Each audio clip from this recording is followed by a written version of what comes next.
Lila tigert die Stube auf und ab. Sie schaut gelangweilt zum Fenster raus. Es schifft. Wo ist echt der Hops? Hops, wo bist Ich bin in der Badwanne und lese ein Buch. Das ist das Beste bei diesem Regenwetter. du? Ja, das ist ein trauriges Wetter heute. Es regnet schon den ganzen Morgen. Ganz schön langweilig da innen das rumzuhocken. Was könnte ich gerne machen? Oh, jetzt scheint aber gerade die Sonne. Und regnen tut es auch noch. Sollte nicht dann noch aber ein Regenbogen entstehen? Das wollte ich schauen.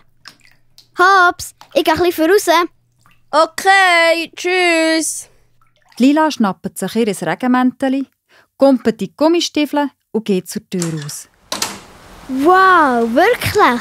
Das ist ein mega schöner Regenbogen. So schöne und kräftige Farben. Und das Krasse am Regenbogen ist ja eben, dass seine Bedeutung heute noch gilt. Nie mehr will Gott so viel Regen vom Himmel fallen, dass es die ganze Erde bedeckt. Oh cool, jetzt hört es noch auf regnen. Oh, der Regenbogen verschwindet aber auch wieder. Nun, schön war er. Dann gehe ich gleich auch wieder rein. Hä? Was raschelt denn da? Oh, ein Igel! Hallo, du kleiner Igel! Hä? Warum siehst du so traurig aus? Irgendetwas ist mit dem Igel. Was hat er echt? Das wäre jetzt gäbig, wenn der Igel reden könnte. Aber ich habe noch nie einen Igel gehört reden. Nun, dann gehe ich halt. Aber halt! Genauso wie der Noah Gott gefolgt hat und mit dem Schiffbau etwas Gutes hat da und die Menschen und Tiere gerettet hat, so kann doch auch ich jetzt dem Igel helfen. Was könnte ihm echt fehlen? Vielleicht tut ihm etwas weh. Aber nein, er läuft ja ganz gut rum, ohne zu himpen. Vielleicht hat er Hunger.